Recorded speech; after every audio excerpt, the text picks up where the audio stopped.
I never thought my perfect life could shatter in an instant.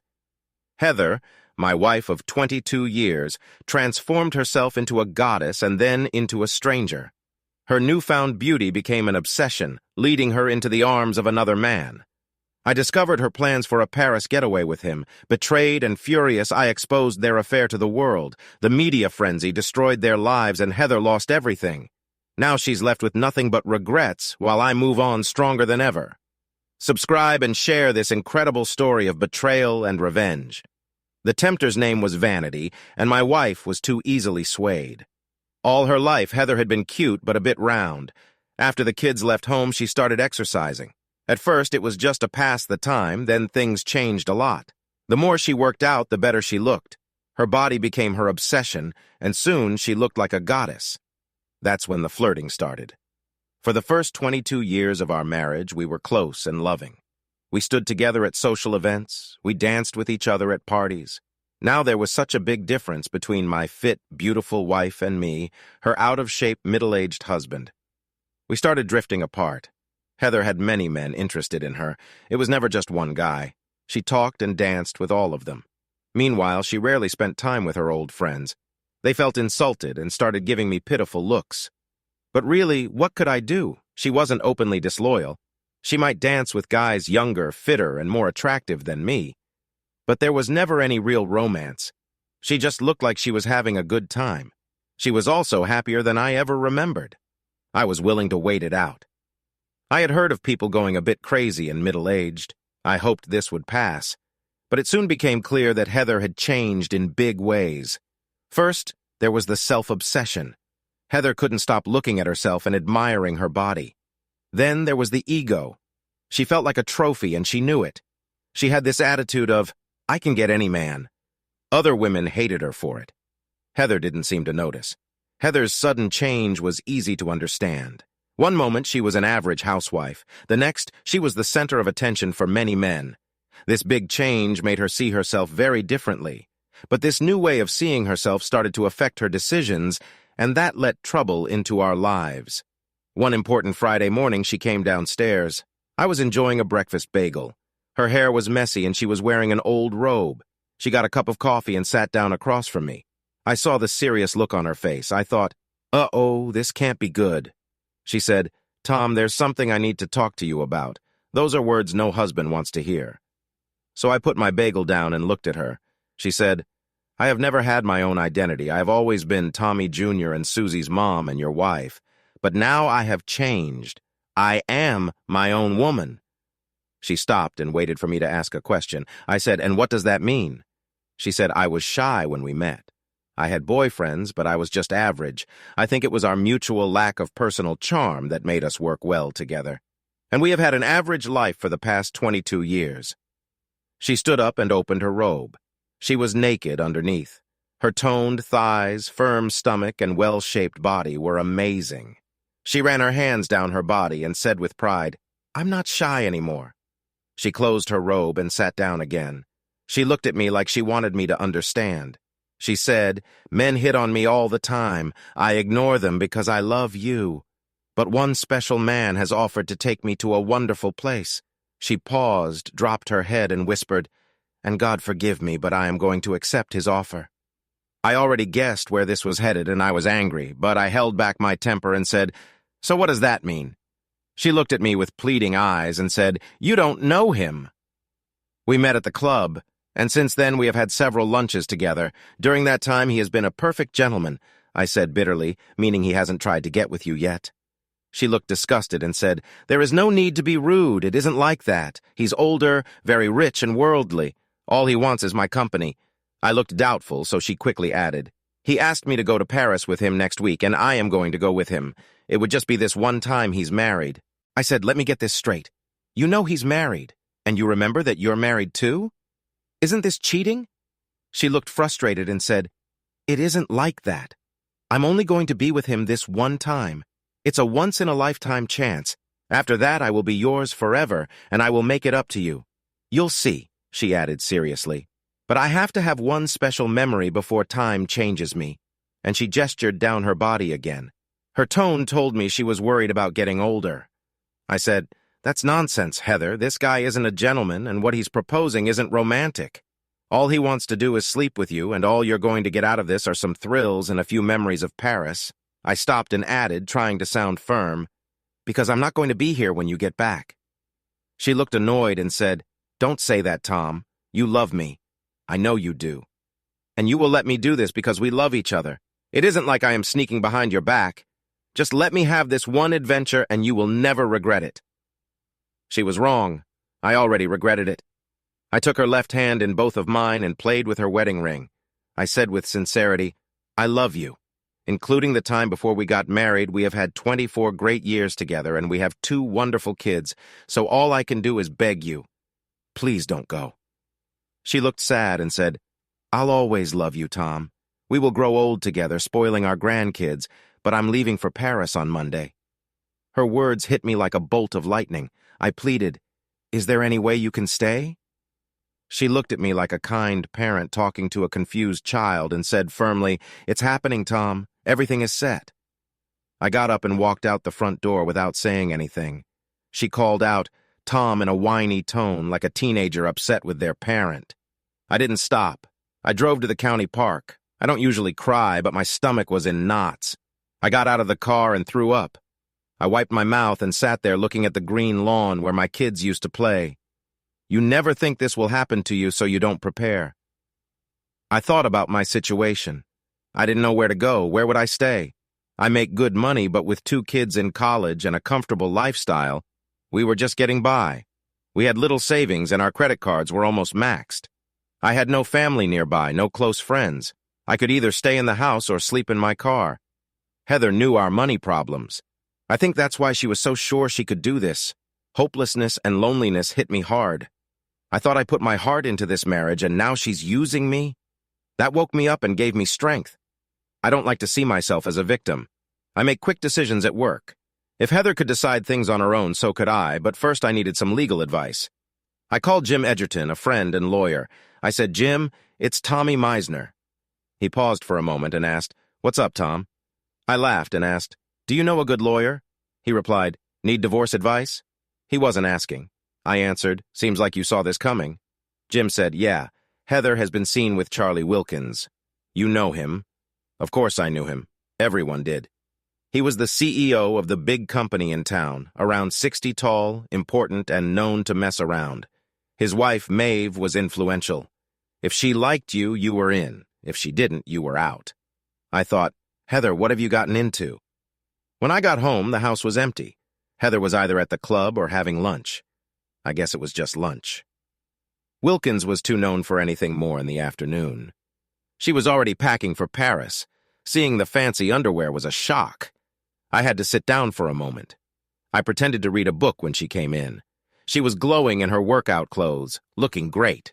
If I wasn't tied to a desk for 40 hours a week, I might look that good too. She walked to the stairs humming a happy tune. Then she saw me. She smiled, came over and said, "Let me shower, then you can join me." She was clearly excited. I barely looked up and said, "I'd love to, but this book is really good. I'll pass." She understood. She said, "Don't be silly. I'm still here for you." She looked amazing, but I tried to stay calm and said, "Really, I'll pass." She got mad and said, "Fine, act that way. It won't change anything." Then she stomped upstairs. The weekend was torture. Heather pretended like the coming week was no big deal and treated me like I was ruining her fun. She acted like her affair wouldn't matter. I avoided her as much as I could. She was like a different person, one with no heart. She tried to act nice to me, even showing off some of the things she bought for Wilkins. It didn't affect me at all. I thought my numbness was because I was in shock. The situation was unreal and I needed time to understand it. Then I'd feel the pain. Heather's pride was huge. She knew she was beautiful, but also knew it wouldn't last forever. In her mind, a week of romance in Paris would prove she was still attractive. Then she'd come back to me feeling happy, but she never thought about my feelings. Maybe Heather's behavior changed because the kids moved out. It's hard for a mother when the nest is empty. Maybe she felt it was her turn to do something for herself, or maybe she was just losing it. The Heather I loved wouldn't do this. The scariest part was her belief that I would accept her affair and we'd move on because we loved each other. She was very wrong. Plain and simple, I couldn't love a woman who thought cheating was part of her growth. Heather tried to talk about it on Sunday night. I think she wanted me to agree before she left, but I was done talking. I said, "There is no excuse for what you are doing." I looked at her seriously and asked, "Do you realize how out of character this is? And how much this will change our lives? You are throwing away 22 years of marriage, 2 kids, and a happy home for a 1-week fling." She looked at me like I was being mean. Then she said softly, "You don't really mean that. Your pride is just hurt, but you'll get over it. When I come back, I will make you the happiest man on earth. You'll see. This body will be all yours, and I'll love you even more for letting me do this." Who? Talk about being full of yourself. I'm not the kind of guy who thinks of violence first. But it did cross my mind to find someone to deal with her and her lover. On the big morning, I was sitting at the breakfast table with my coffee. Heather came downstairs very excited. I didn't say a word. She was dressed to impress. She wore a modest skirt and high heels for travel, but she had on a low-cut blouse that showed a lot. She came over to me. I think she was expecting a passionate goodbye, like in a story where the loving husband is thrilled that his beautiful wife is going to have some fun. I didn't stand up, so she had to settle for a kiss on the cheek. She was clearly angry at my behavior. At that point, a horn honked. She looked excited and said, "He's here." At least she had the decency to keep the guy out of the house. She grabbed her bag and rushed out the front door, leaving it open. I went over to close it. She had just reached the car. She was waiting, looking handsome and tall. She put both hands on his chest and stood on tiptoes to kiss him. It was the kind of greeting a woman gives her longtime husband. Except her husband was standing in the doorway behind her. Wilkins looked up at me, and then he smiled. He had done this before a lot, and he found it funny. Heather turned and waved happily as she got in the back. I didn't wave back. Instead, I shut the door on 22 years of marriage. That was painful. As they say, today was the first day of the rest of my life, which felt untrue. As far as I was concerned, the future was just a wasteland of hopes that were gone. Yet strangely, I still managed to work well. The part of me that wasn't invested in Heather was focused on my job, and it was calming to sink into the routine of a typical workday. I made a conscious decision to not think about Heather. It worked until she sent me a cheerful text saying they had taken off. It showed how out of touch she was. I was afraid she might keep sending pictures. So I went to the local Apple store and bought a new phone. I ran over my old one as I left the parking lot. Then I looked through the local ads for a place I could move into right away. In the long run, I might go broke, but for now I had plenty of money. I make a lot of money, and I had decided to stop paying for anything tied to my old life.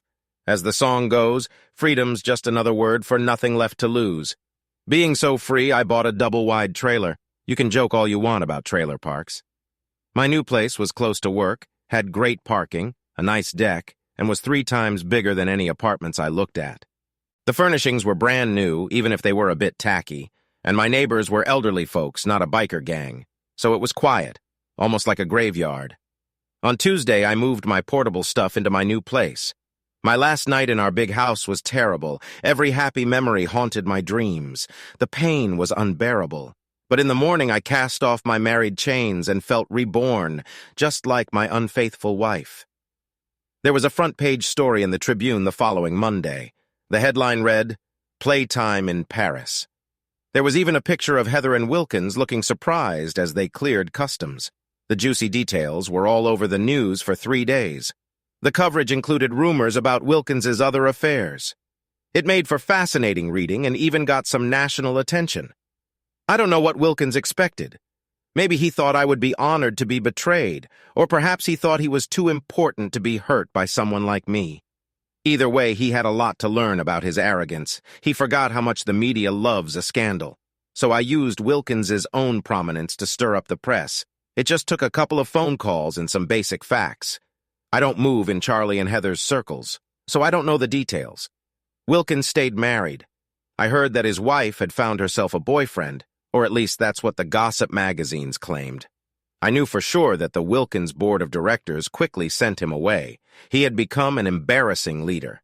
They gave him a huge payout, and Charlie Wilkins joined the ranks of the wealthy without any real job. I had mixed feelings. His career was destroyed, and I was responsible for that, but he still had enough money to afford trips to Paris. Heather started calling me early on Tuesday. She must have tried to reach me all day Monday, but my phone was broken then. I knew I had to talk to her eventually, so I took a deep breath and picked up the phone.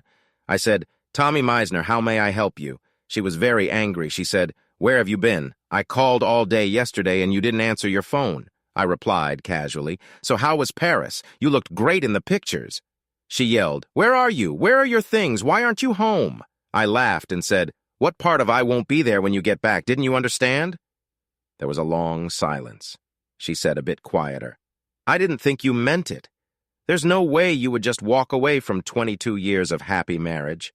I chuckled and said, "Oh, but I have, Heather, and I have a brand new life now. Better yet, it's completely without you." There was an even longer pause. She then spoke in a softer tone. "But I can't live without you, you know that." She might not have realized just how true that was. I had left what little money we had in our savings and checking accounts after I paid for my move, but that money would run out in a couple of weeks, and she had nothing to replace it. I spoke firmly. "You'll have to get used to it, Heather. I am completely out of your life. Now I really need to get back to work." She pleaded. "Wait, don't hang up. I really need to talk to you." Her voice was desperate now. I wanted to end this quickly. I said, "Let's meet at Johnny's and we can work out the separation details." She said hopefully, "Can't you come here? I can make dinner." I said sternly, "I am never going into that house again, especially with you in it." She hesitated. "Okay, Johnny's, what time?" I said 7 o'clock. That would give me time to prepare for what was coming. Heather didn't disappoint. All conversation stopped when she walked in the door.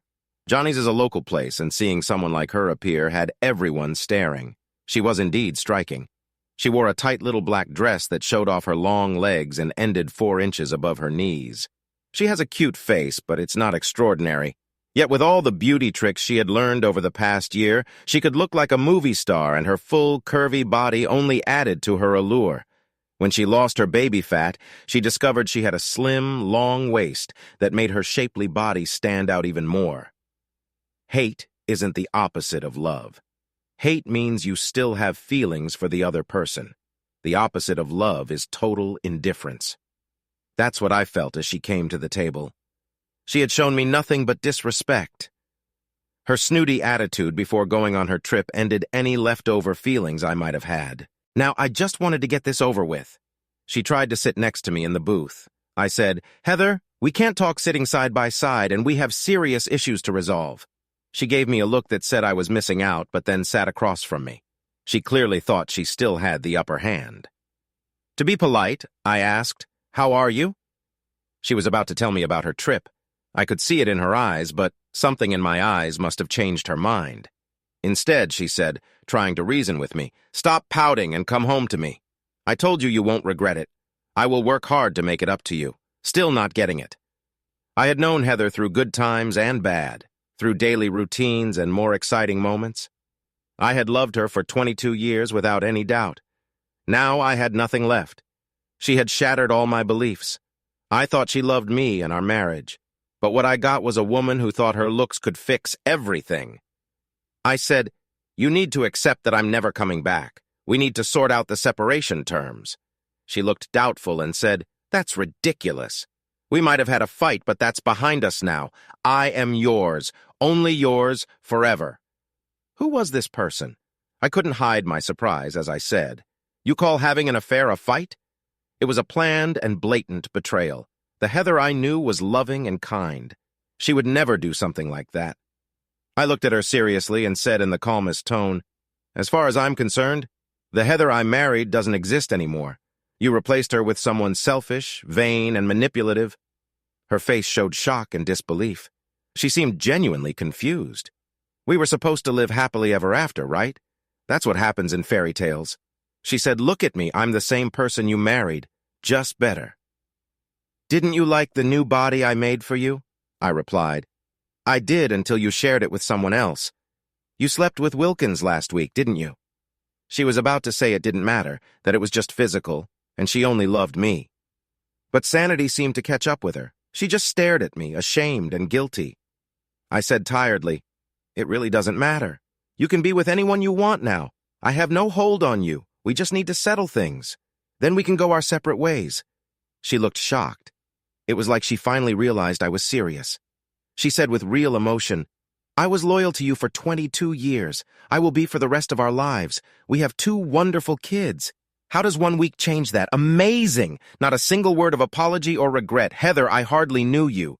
Now it was my turn to be sarcastic. I said, "Really? You were with another man for a whole week and you thought I'd just forget it?" The conversation was becoming pointless. She didn't get it. I said, "Look, Heather, I really have to go. You will need money to live on. So here's how it will go. Jim Edgerton will give you the best separation agreement we can come up with. I owe it to you for the first 22 years. I added, it's all in the agreement. We share everything equally. The kids might need loans to finish school, and you will have to cut down on your spending. But you should manage with what I'm giving you until you get a job. Sadly, that doesn't include health club fees." I checked to make sure she was paying attention. I said, more importantly, we have to sell the house and split the money. Neither of us can afford to live there anymore. Luckily, we have a lot of equity, so we can sell it at a low price, and I already have an offer that will keep us both out of bankruptcy court.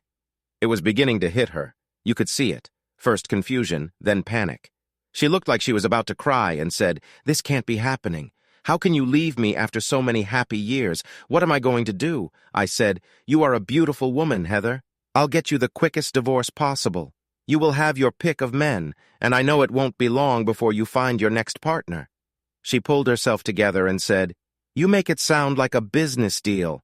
I give a man my body and he takes care of me. Is that what you are suggesting that sounds like prostitution?" I said, "Well, haven't you already done that? What was Paris after all?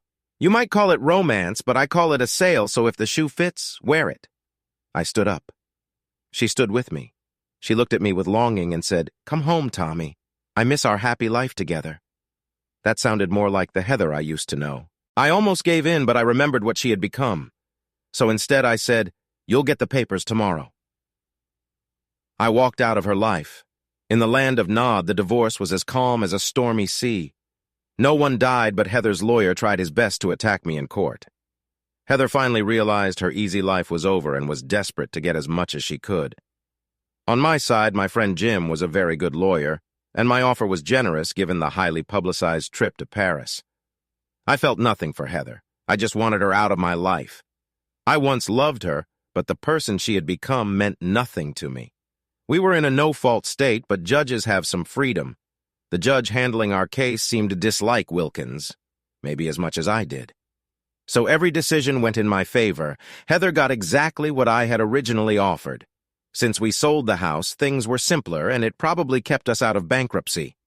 From our 22 years together, we got something. The equity paid off all our unsecured debts and left us each with $30,000. I figured that would last Heather about 3 months at her current spending rate. Then she would have to face reality like the rest of us. Tommy Jr. and Susie were in college. Tommy was in his senior year and Susie was a junior. They were supported by our college savings trust, so the $30K from the house and some federal grants would cover their education. Heather got to them first and told her side of the story. They weren't happy with me, but they were good kids and I knew they would eventually understand. We went our separate ways after the ruling, not without a small pain in my heart. I felt a natural sense of loss thinking about what used to be and would never be again. Heather and I had been very close once. However, I wasn't going to spend any more time trying to figure out why my life had changed so much. It was clear to me. We all fight against time. I get older and I feel life slipping by. Heather's fears about aging had crushed her better nature, and this led to our downfall. I knew Heather well. I believed she would have stuck around if Wilkins hadn't pulled her away. Anyone who was once shy might find it hard to say no to a guy like him. He was rich, tan, and charming compared to me, middle-aged, pale, and nerdy. So I blamed Charlie Wilkins for a lot. Heather's other justifications were just excuses. Heather had turned herself into someone attractive to men without morals. The fact that she easily gave in told me enough about her and the state of our marriage. So I walked away without blame. But loneliness is a sneaky feeling. Heather got married as soon as the divorce was final. I knew it would happen. She needed to support herself somehow. Her new husband was 65, 23 years older than her. She was 42, 2 years younger than me. Old Bud, her new husband was like Charlie Wilkins. Maybe Heather had issues with older men. And with Viagra around, he could certainly help her out. Her new husband was involved in local politics and had our district seat in Congress. He was also a friend of Wilkins. The gossip around town was that old Bud was involved in political corruption. Heather probably didn't care. She had her rich husband and was often in the news, standing by his side looking like a trophy wife. I almost threw up. It wasn't because I still had feelings for Heather. It was just a harsh example of pride and ego. My only comfort was seeing her forced smile and desperate eyes during TV interviews. It was like looking at a scared pet. It made me think there might be trouble in their so-called paradise. Heather had chosen her life, and it felt good to think she had to live with her choice. Maybe Wilkins and her husband were sharing her, or perhaps her husband was using her to gain favor. Maybe she even regretted her choices. Thinking about that was oddly satisfying. She had tried to reach out a few times just to see if we could still be friends. I ignored her calls like spam, but seeing her stressed face on the news made me wonder if she thought we could get back together. Like I said, she had been out of touch with reality for a while. Heather's marriage freed me from paying her money. I also had no trouble finding a social life. A 44-year-old guy, decent-looking and single, has a good chance with women his age. Most men my age are busy with younger women, so I could pick from beautiful, elegant women my age. But my long-term plans were blown apart, and I felt lost. Life is supposed to follow a certain path. You study hard, find the love of your life, get a good job, work hard, have kids, and grow old together. Now all I had left was my job. I met Heather Smith in my senior year at Michigan. I was on the swim team while studying computer engineering. Computer engineering isn't an easy major, and swimming took up a lot of my time, leaving me with little time to socialize. Heather was on the women's team, so we saw each other a lot. This was before modern swim brands took over and our suits clung to our bodies. If you were a guy, you pulled on the front of your suit when you got out of the water, or everyone would see what you had. Women had the same problem with their bathing suits, so when we trained with the women's team, we either stayed in the water or kept our sweats on. Walking around with an embarrassment could be very awkward. I was hanging on a lane marker when Heather stepped up on the diving blocks. I hadn't seen her before, but she blew me away. She was of medium height, a bit thick with big curves. Her face wasn't stunning, but her smile was like sunshine. I was drawn to her. She was also very fast, which caught the attention of the university's publicity team, and they wanted a picture of us together for the program cover. That's how we started talking. The rest is history. I asked her for coffee, which led to a date, which led to more. The first time we were together was in my dorm room. My college roommate was out for the weekend, so I sneaked a girl past the coach who sometimes checked the halls. She was dressed in what people called grunge style back then. College guys liked this look because the loose clothes were easy to take off. I already knew her body well.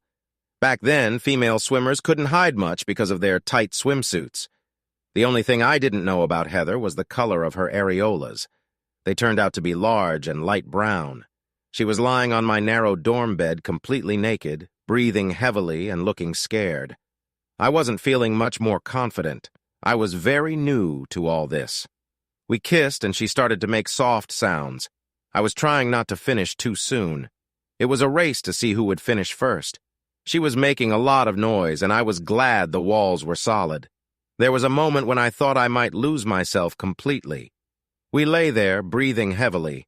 Both of us were very fit, yet we had exhausted each other. She looked at me and said, "I've been with a few men, but never like that." I felt a bit jealous, but she looked at me lovingly and said, "I want to do this over and over. I could get used to this." After that, we were always together. I finished my degree and got a master's in engineering while she finished her education degree. She moved in with me off campus. We were never apart except when she traveled for swim meets. We got married when she graduated and moved to Chicago. I got a job with a big accounting firm quickly. We bought a small house and I took the train to work every day. Other taught at a local school. We had a happy life together until our first child, Tom Jr., came along. Heather became a full-time mom and money was tight, but we managed. Heather was an amazing mom and I was proud of her. She was thinking about going back to work when our daughter Susie arrived. She was a surprise, but we loved her, and Heather stayed home to take care of her. By the time Susie was ready for school, I had a good job and we didn't need Heather to work. She was devoted to our family, and life was good. The kids grew up and we moved a few times, eventually settling in a small town in Virginia, south of the Beltway. It was a perfect place for me, close to both D.C. and Richmond. I could drive into Richmond in less than an hour. The 45-minute drive up I-95 to the Springfield Metro stop was pretty easy compared to driving through all the traffic in D.C. We finally had our own time, just Heather and me. I thought life was perfect until Wilkins messed it up. I'm not trying to make excuses for Heather. She spent almost 21 years as a stay-at-home mom without complaining, but during that time she changed from a fit athlete to an out-of-shape housewife. Meanwhile, I was getting more successful, but maybe I wasn't around enough. It was a bad mix. There must have been a lot of anger building up in her. Her betrayal hit me out of nowhere and was hard to take. Whatever caused it, my life felt like it ended long before the growing old together part. That made me feel empty, like I had wasted my time on Earth. I knew it was childish to think that way, but I couldn't shake it off. I was almost 46 years old. I had a great job as a junior partner and head of cybersecurity in Richmond. I had plenty of money since Heather was no longer depending on me.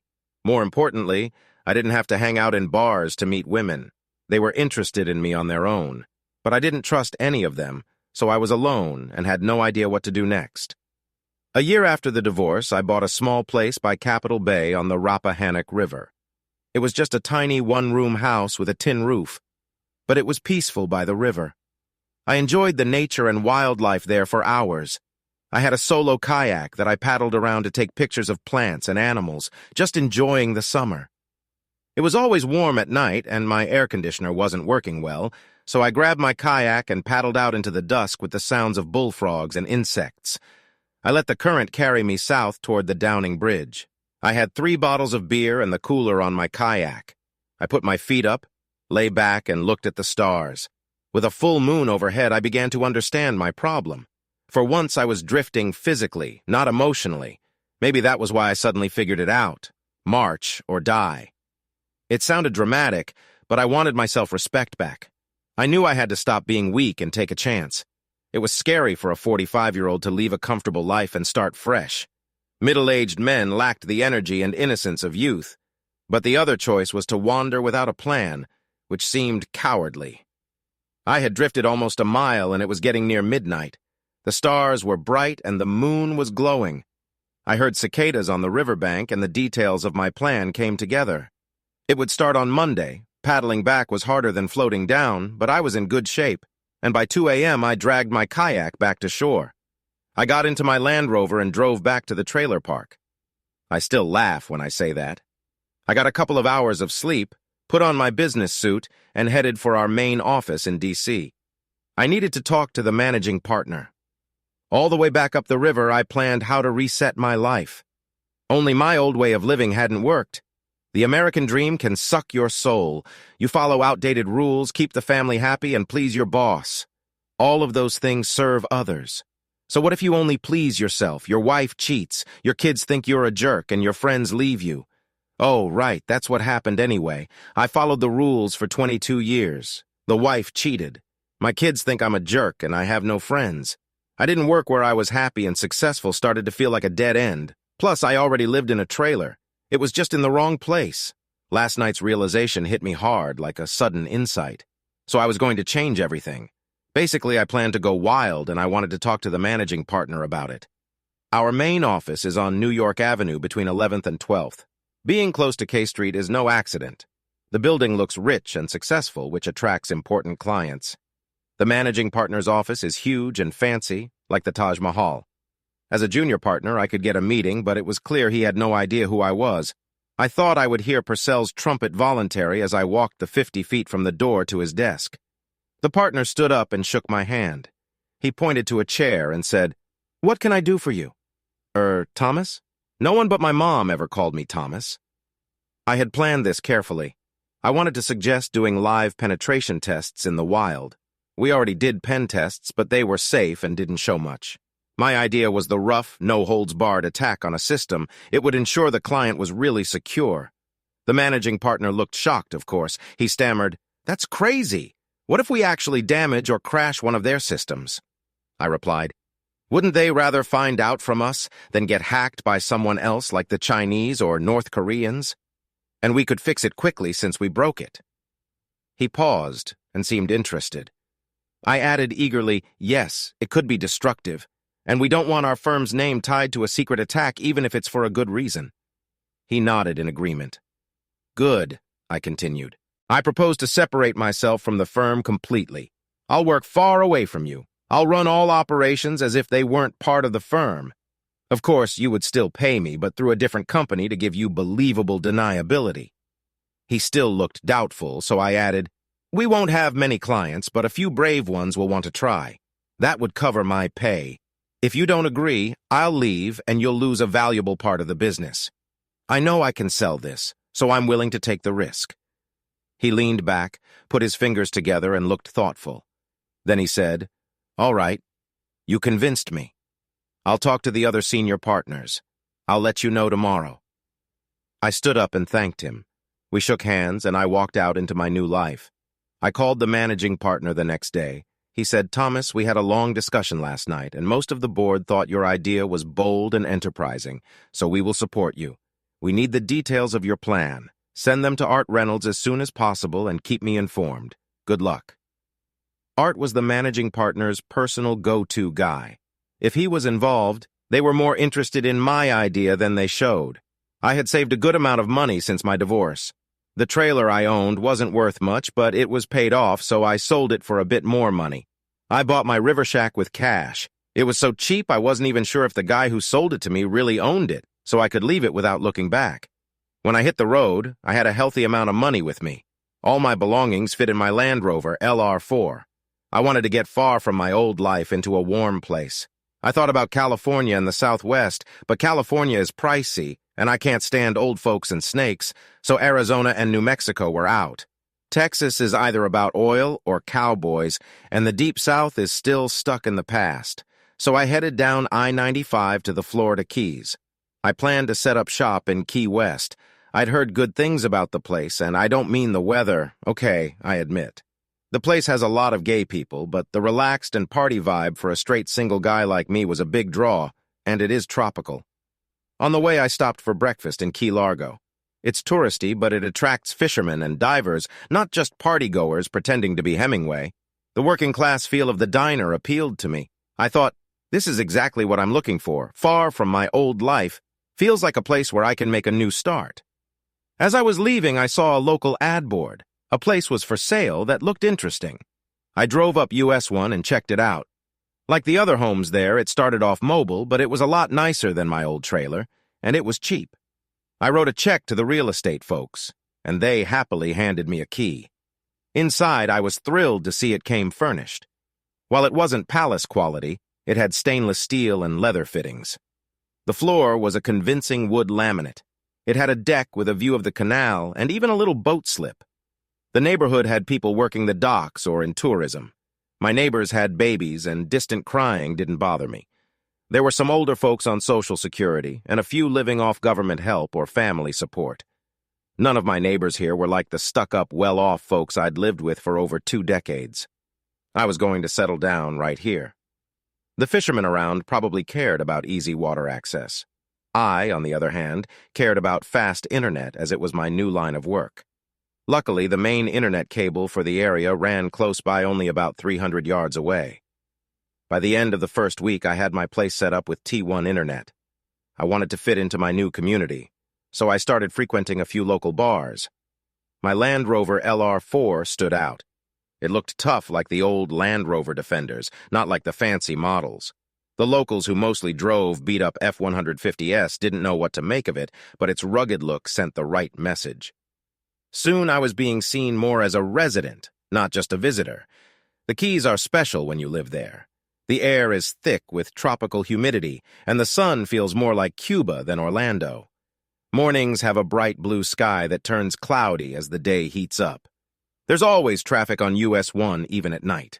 As you get closer to the highway, the smell changes from tropical plants and sea breeze to exhaust and diesel. It had been 2.5 years since that terrible trip to Paris, and I was starting to feel more at home. I don't know how others deal with big betrayals, but I had become like an island fortress, cut off from my feelings and hiding behind anger. It wasn't the kind of anger that leads to fights, but more like a heavy cloud of distrust. It made people stay away, which was just what I wanted. I felt empty inside, no anger, no longing for lost love. I knew it was a defense to protect myself, and I wasn't going to change. I decided never to trust anyone but myself again. Well, there was one exception. I got a dog.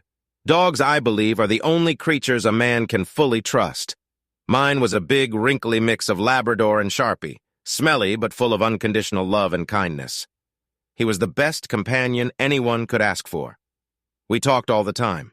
Well, I talked and he listened. He was a great listener. I told him all about my feelings of hopelessness. He would tilt his head and perk his battle-scarred ears as if to say, "I understand, boss. I've been mistreated too."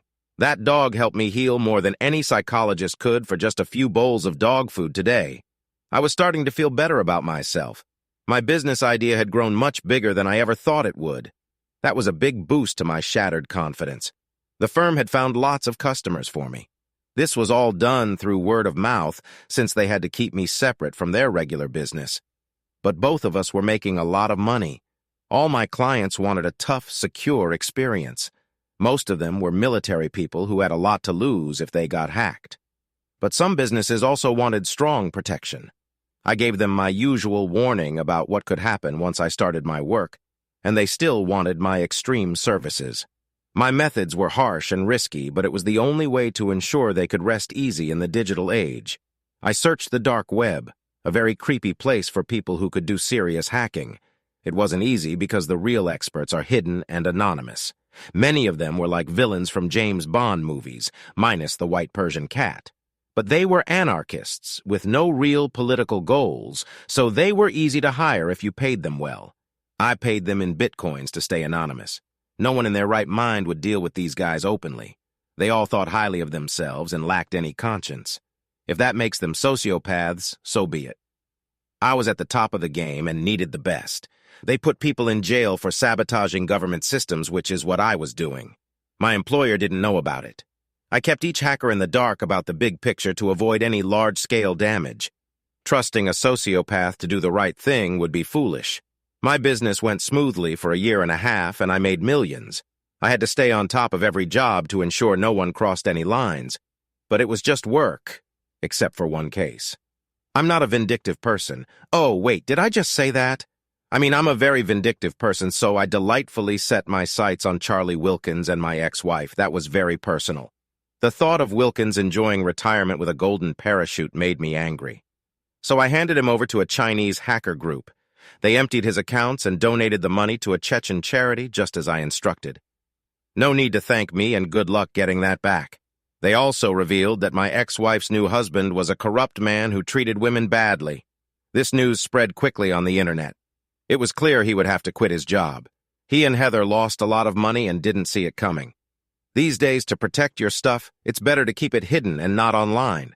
I was thrilled. I thought, poor Heather, she sure knows how to pick them. I wondered if she ever figured it out. One hot and sticky night, everything changed. Buster and I were sitting outside at my favorite spot. He was staring into space, feeling happy. I was also staring into space, thinking about my life. I had changed a lot.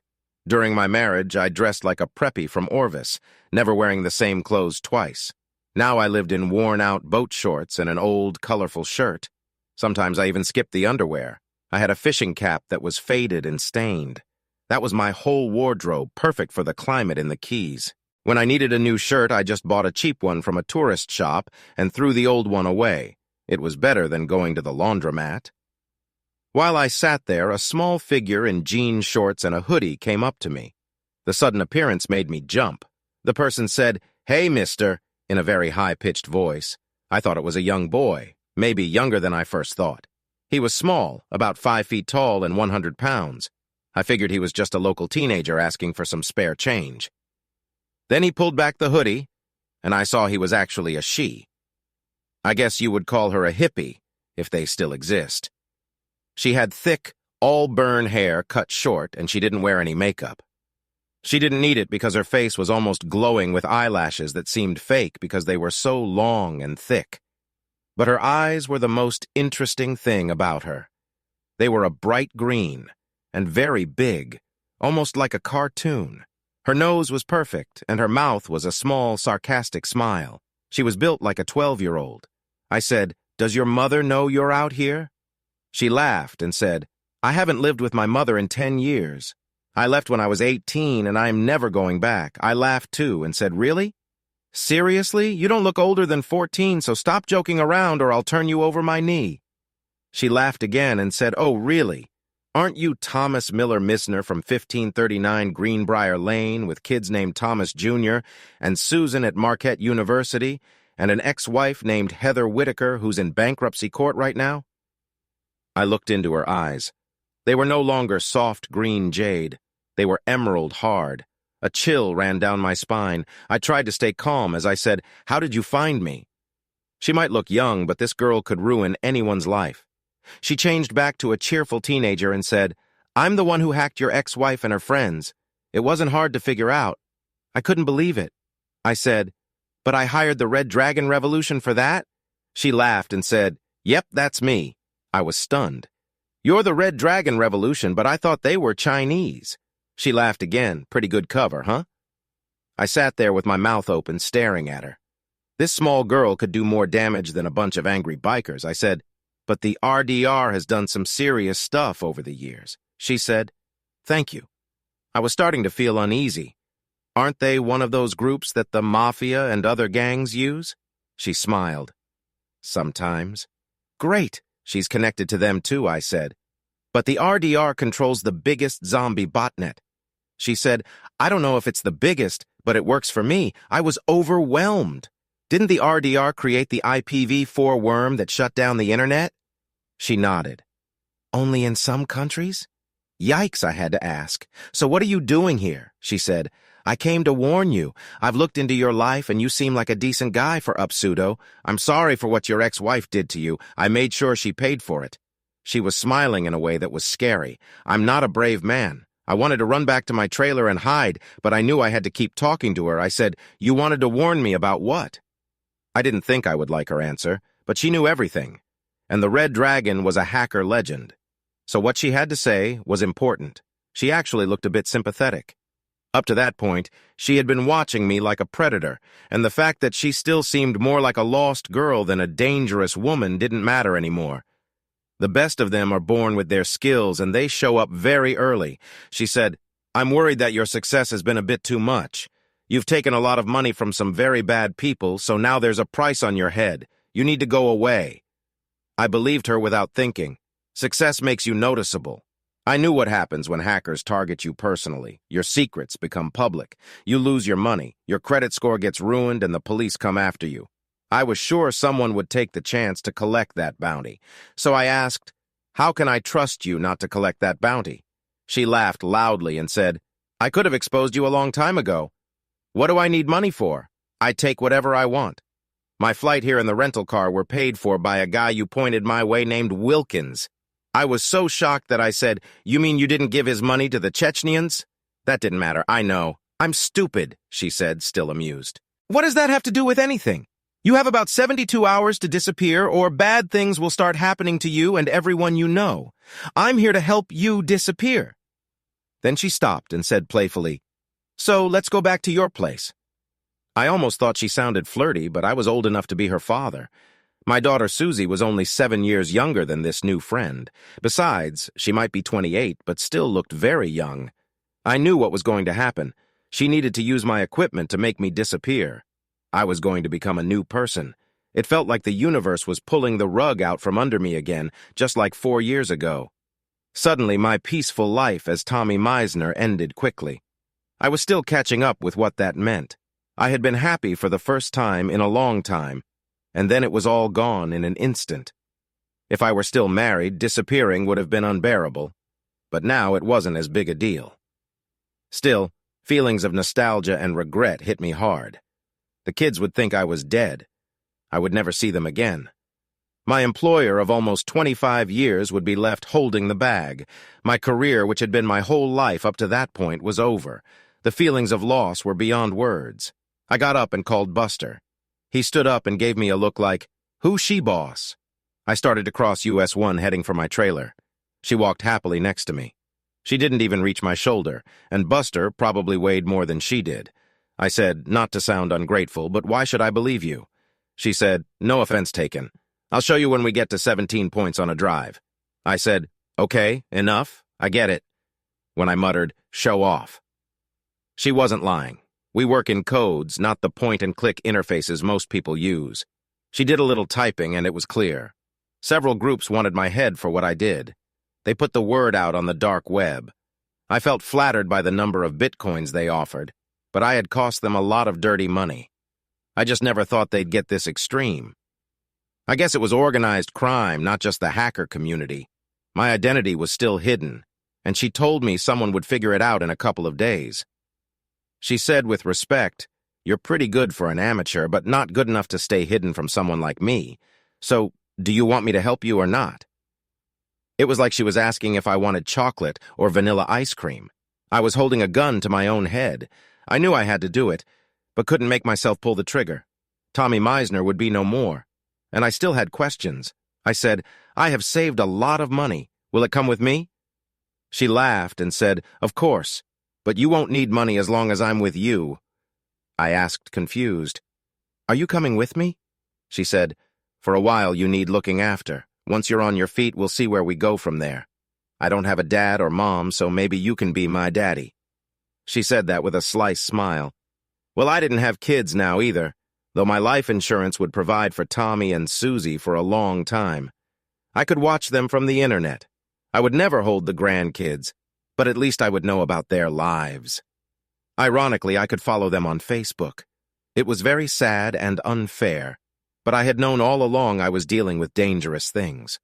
I said, "How long will this take?" She looked at me like I was an idiot. She said, "Please, I've been setting up back doors for years. We can leave tomorrow. What are you going to do with this?" She pointed to the trailer. I said, "Can you give it to my kids?" She said, "Sure." I said firmly, "I need to take Buster with me." She looked doubtful, but said, "All right, I can get him a service dog certification. What disability should I put you down for?" I said, "How about terminal stupidity?" Then I added, "I don't even know your name." She said casually, "You can call me Ariadne." I understood. In Greek mythology, Ariadne was a princess who helped Theseus escape the Minotaur only for Theseus to leave her behind. I hoped my new friend wasn't being sarcastic. I thought, I wonder what her real name is. Early the next morning, James Robert Newhouse and his daughter Ariadne packed his things and drove up US 1. Why would I do something as crazy as disappearing? It was an easy choice. I knew who I was dealing with. Our society depends too much on computers, and some bad people at the top make lots of money from this, and they do it illegally. Anyone who messes with their money can expect trouble. I thought my small operation would go unnoticed, as it was just my plan to start fresh after my divorce. But it had worked too well. The internet is like the Wild West. The person with the most skills makes the rules. There are no real police, and the talented hackers never get caught. They are like wolves, and the rest of us are like sheep. The only reason a sheep hasn't been eaten is because the wolves haven't caught up to it yet. Well, they had caught up to me now. That's why I was driving up US 1 with my new daughter. Things like passports and credit cards take a few days to get, so we needed a place to stay. Luckily, Ariadne was very skilled at hiding. I still knew nothing about her, but I did know she was very smart. She probably had 10 fake identities ready, and that helped while we waited for my new identity. We decided the U.S. mainland was too obvious a place to find me. So as soon as my things arrived, we planned to take the first cruise out of Miami. You might ask, why a cruise? Can you think of a better way to disappear? You get on a big ship with thousands of happy people. Then you can easily blend in at every port. It's simple to get lost in such a big crowd. Ariadne got us a suite at the Fontainebleau. It was a clever move. If people are looking for you, you'd usually hide in a small, cheap motel, right? But people who have nothing to hide go to the fanciest places. The suite cost $800 per night, but I was sure someone else was paying for it. The Adney had lots of American Express black cards to use. There was a bit of trouble at the front desk. The staff didn't expect a big dog like Buster to be a service dog, but they had no choice when they saw his documents. I needed my big, intimidating dog because I was disabled. The other awkward moment was when we got to our room. It was the biggest suite, but there was only one bed. I wasn't going to sleep with my daughter. Ariadne laughed and said, "Look at this couch. It's wider and nicer than most beds. I'm small. I can sleep here easily." I had a bag with almost all my stuff. Ariadne laughed and said, "You need to spend today shopping, Dad." "I do too." She winked and said, "You can't look like some regular guy from Cleveland. You need to look the part when you use the money in your Cayman accounts. Let's meet back here in a few hours. I want to see a whole new you." I had become totally dependent on Ariadne, so I did what she told me to do. It wasn't that I was scared of her. It was just that Ariadne knew this world and I was new to it, so I couldn't ignore her advice. I spent the whole afternoon creating the new me. I spent $45,000 at Ida and Harry's and Bloy's signature. I imagined that the guy I was pretending to be had grown up rich, so I did the full Ralph Lauren preppy look, elite, understated, elegant, with a touch of snob. It was tricky to pay for everything, but I charged it all to the room. They quickly found out my purchases were backed by an MX Black. So a porter and I took everything back to the suite on 2 baggage carts. Ariadne was already in the room, standing on the balcony and looking at the ocean. I saw that part of the closet was filled with her new clothes. There were a couple of half-packed leather bags on the floor. As those matched the ones I had just bought, I knew we had spent $8,000 on luggage alone. She surprised me when she came back inside from the balcony. When I had left, she looked like a homeless girl in a black hoodie. Now she was a completely different person. Her thick, all-burned hair was styled in a way that highlighted her beautiful face and striking green eyes. She had also put on makeup and looked like she graduated from a top college. More importantly, she clearly didn't look like a 14-year-old. She was small, which made her look young, but I knew from her clothes that she had long, well-shaped legs. Now, in a modest dress, it was clear she had a fit and well-proportioned body. She smiled and did a little spin. She asked, "You," like I said with amazement. "My God, Ariadne, you're beautiful." She turned bright red and said, "You don't have to flatter me. I'm going to take good care of you anyway." Her statement seemed unclear. I quickly said, "No, I really mean it. You are beautiful." It was true. By any measure, she was a stunning woman. Her eyes softened, like when girls get emotional, and she walked over in high heels that made her long legs flex. She gave me a gentle kiss on the cheek, looked at me with a cheeky smile, and said, "Thank you, Daddy. Where did she get that amazing perfume?" We ate dim sum and Cantonese lobster at Hakkasan. She was so perfect and lovely that she turned heads when we sat down. Half the room thought she was my girlfriend and disapproved. The other half thought I was a caring dad taking his daughter to dinner. I said, "Maybe you should order for us since you're Chinese." She grinned and replied, "I'm just the red dragon when I work. My ancestors are Scotch-Irish." That explained her dark, all-burned hair and green eyes. She was acting like we were a loving family. She did those caring woman things like adjusting my tie and picking lint off my jacket. But I didn't forget she was perhaps the most dangerous person in Miami, including all the local snakes and alligators. It felt like being hugged by a giant python from the Everglades. I didn't know whether to be happy or scared. We sipped some really good plum wine after dinner. I asked, "So what's the plan now, Commander?" She said, "It's Tuesday. All your paperwork will arrive in a few days.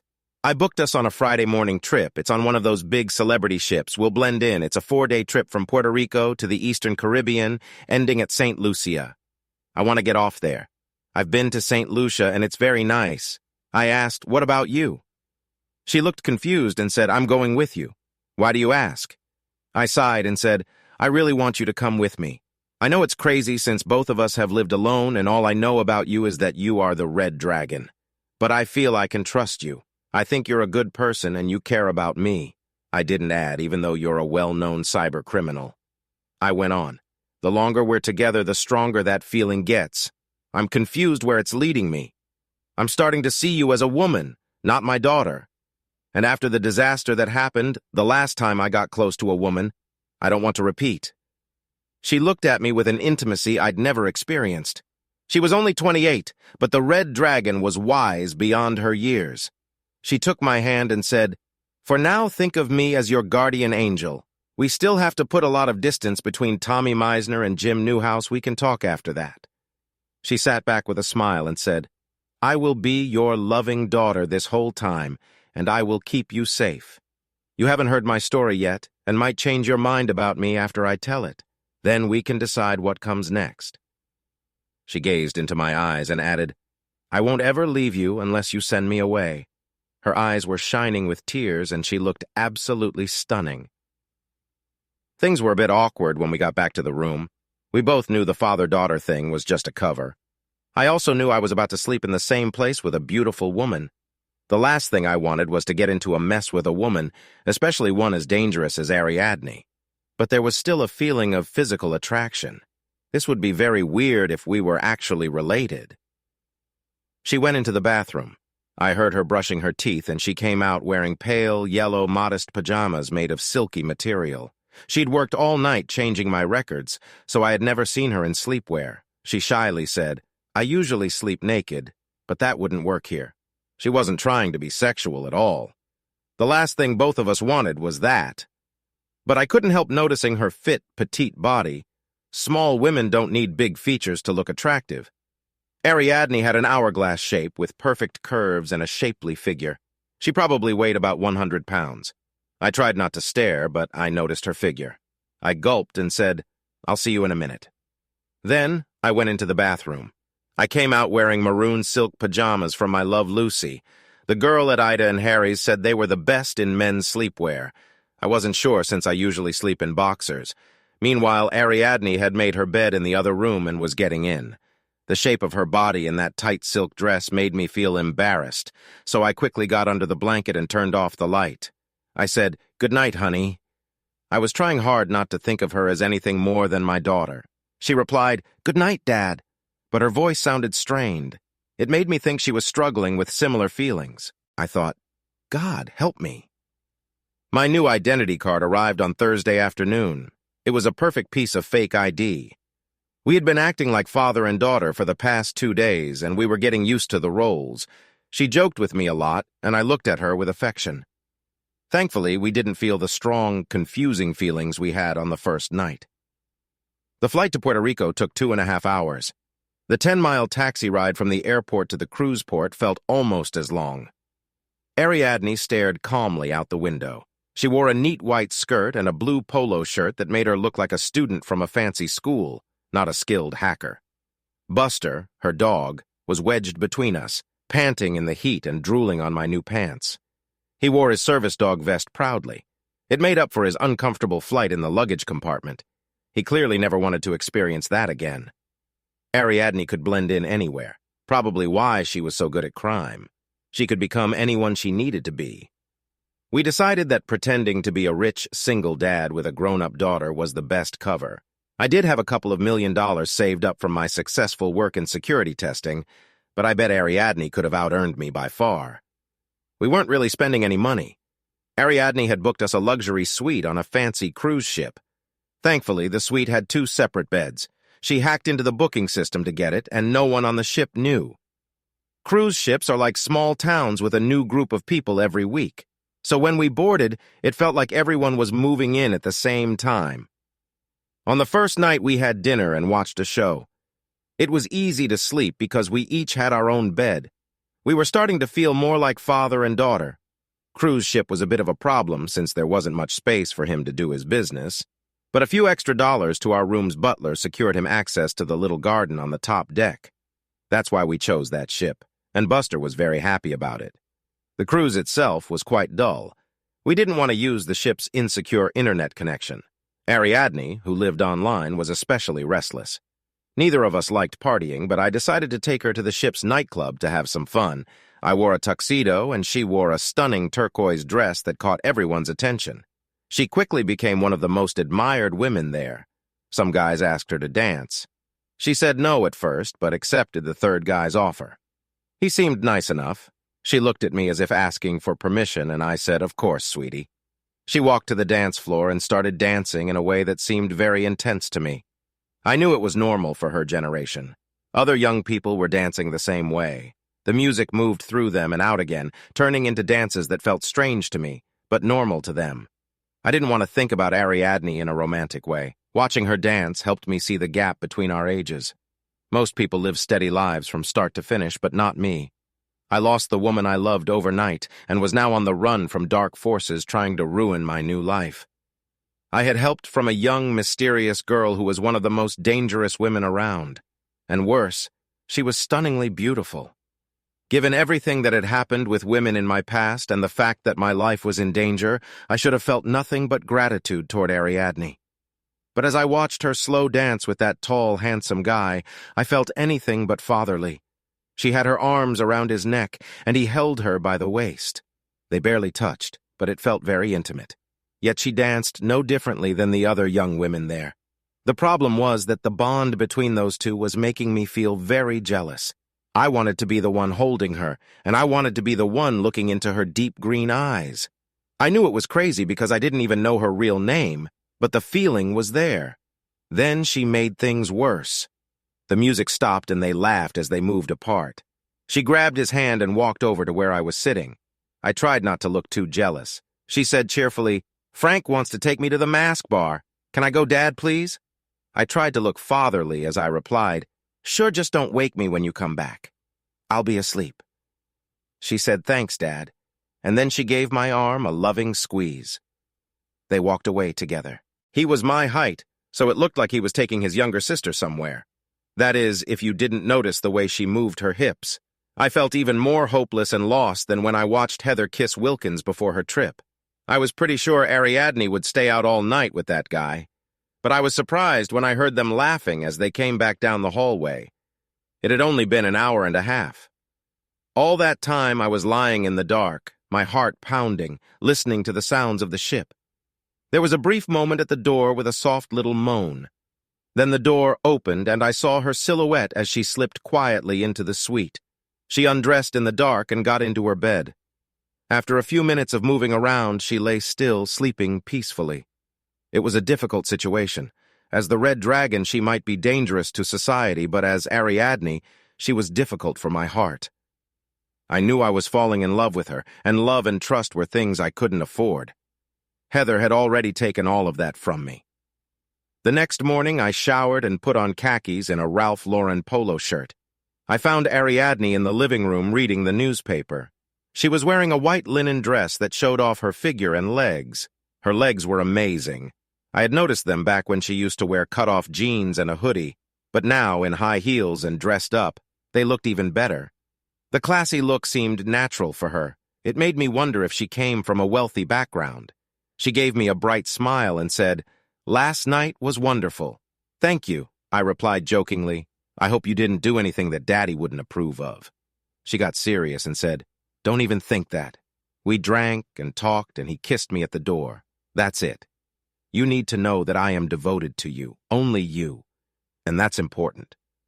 She looked straight at me, making sure I was listening. She said, "There are cameras all over the public areas of this ship. Every one of them can be hacked. I know because I already did it with my phone, but you think it would be strange if someone saw me always choosing to be with my dad instead of boys my age?" "Well," she spoke. "I was thinking, devoted to me, what does that mean?" She added, "Actually, I want you to find someone tonight, too. We're going to be in St. Lucia in a few days and we'll get off there. Until then, we need to put on a good show." I asked, "So you decided to get off there?" She said lightly, "Yes. My family has a place on the island. We can stay there until they stop looking for you. We need to keep you hidden so well that they think you are gone for good." I said, "You've never told me about your family." She replied dismissively, "If we continue with this plan, I'll have to tell you." She left it up to me to decide what continue meant. That evening, we were back at the nightclub. I wore a tux and she wore a short black dress. The dress ended a few inches above her knees, showing off her amazing legs. With the pearls and black pumps, she looked stunning. Her hoodie hadn't shown her curves, and she'd been wearing polo shirts or dresses with high necks since then. This dress had a low neckline, and I noticed her chest looked incredible. They might be smaller than those of a supermodel, but they were perfectly shaped and really caught my eye. Seeing her like that made me feel even more anxious. I've always liked women with nice curves. Heather had an impressive figure, and even when she gained weight, her curves were fun. Now Ariadne was showing off a perfect shape that made Heather seem less impressive. It felt almost cruel to me. My task for the night was to find a woman my age. I understood why Ariadne wanted me to keep up the act of being father and daughter. It made sense. And on a cruise, a dad would probably be looking for some company too. Ariadne had no trouble meeting men. In fact, they were flocking to our table. She danced with several of them, including her friend from last night. I finally found the courage to approach a table full of women. They seemed either divorced and on a girls' cruise, or married and looking for some fun. Their status didn't matter. My goal was to find one, take her away from the group, and spend time with her. They all watched me eagerly. I'm no Clooney or Grant, but I've learned some social skills since Heather threw me out. There was a short woman with dark hair and a nice figure. Another was a tall redhead who looked like a model. The last was a blonde who seemed like a California beach girl from the 90s. I thought to myself, blonde, brunette, or redhead, such a typical choice. I smiled and asked, "Would any of you lovely ladies like to dance?" The blonde, the nicest looking of the bunch, jumped up and pulled me to the dance floor. She still looked great for her mid-40s and must have been stunning years ago. She wore a lot of gold and gave off the vibe of someone recently divorced and well off. We danced for a while and ended up near Ariadne. She was dancing but facing away from her partner. He couldn't stop staring at her moves. Ariadne saw me and said, "Hi, Dad," while still dancing energetically. My dance partner, moving in a typical older person's way, looked surprised and said, "She's your daughter?" I replied. For the past 28 years, she looked at Ariadne again and said, "Wow, she looks just like Chelsea Hughes. Her parents were friends of mine in D.C." That coincidence was surprising. I said, "Let's take a break and let her to a table." The music was still too loud, so I suggested, "Let's get a drink." She seemed to think she might get lucky and got very flirty. We walked to the Globe and Atlas pub, arm in arm, and sat at a small table for two.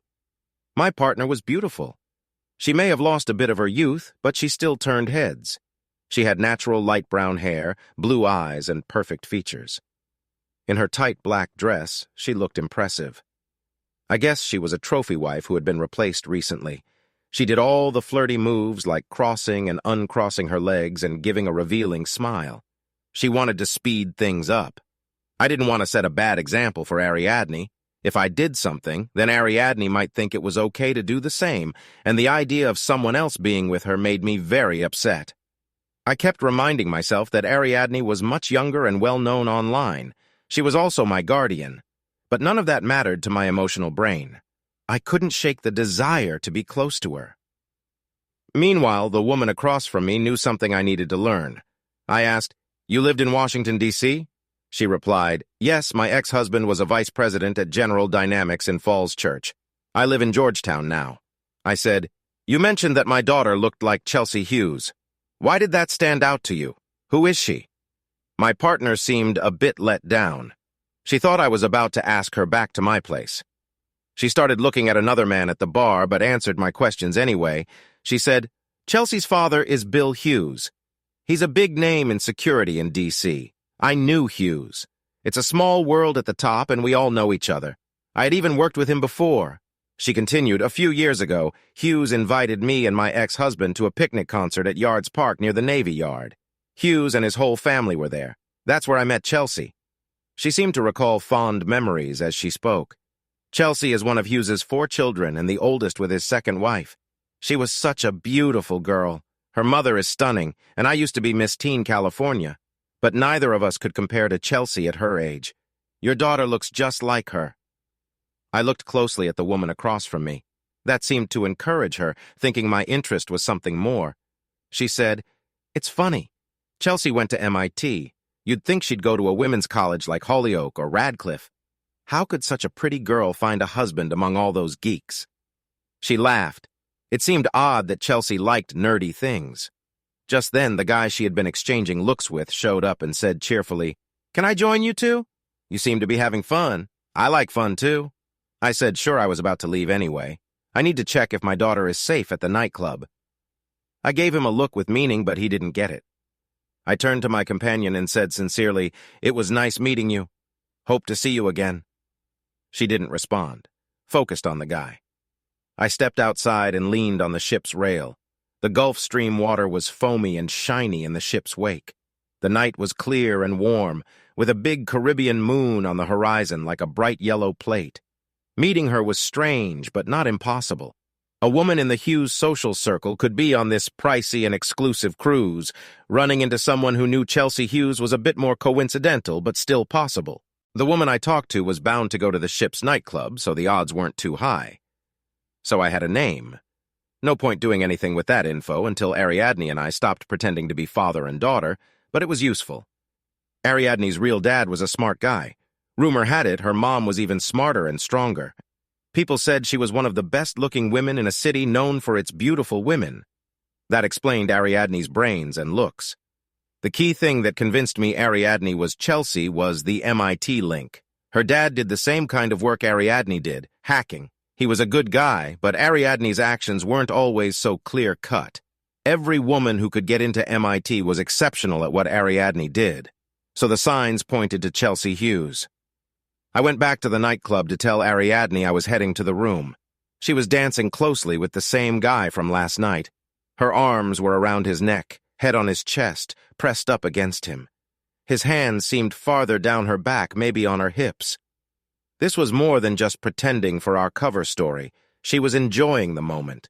But of course she was young, he was handsome, and the cruise ship's atmosphere felt unreal.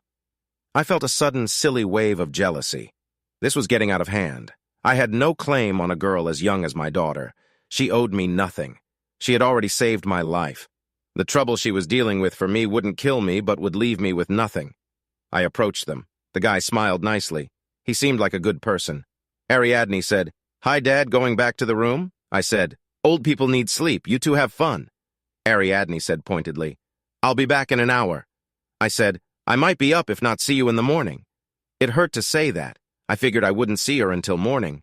As I left, I saw them kiss. Ariadne was clearly caught up in the moment. My wife of 24 years had gone to Paris and spent a week with another man. Now I was losing a woman to a good-looking, decent guy on a cruise. I felt worse about losing the daughter-like figure than I ever did about losing my wife. So I got a bottle of Johnny Walker Blue on my ship's account. I wasn't paying for it anyway. I sat on the couch drinking my sadness away at $100 a shot. An hour passed. I was almost wondering which side of the balcony to jump from when I heard laughing voices in the hall right on time. There was a longer pause, and then the door opened. Ariadne came in looking happy, but thankfully still decent. She said lightly, "Pour me some of that." I poured her a glass and handed it to her. She sat on the couch and rested her head on my shoulder. It was an affectionate gesture, nothing more. She gently touched my cheek. She teased. "Looks like you scored," I joked back. "Not like you did." I sounded so lame. She straightened and said, surprised, "Are you jealous?" "Busted." I said, "I've come to see you as a woman in the short time I've known you. Like I told you in Miami, that can be tricky. I loved Heather for 24 long years, counting the courtship. And then, out of nowhere, she suddenly decided to run off with a guy who was only interested in one thing." I gave a bitter smile and said, "Forget the heartbreak.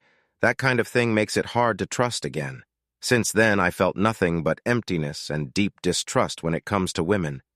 I looked at her with warmth and said, "And then you came into my life. Everything about you is so beautiful and full of joy.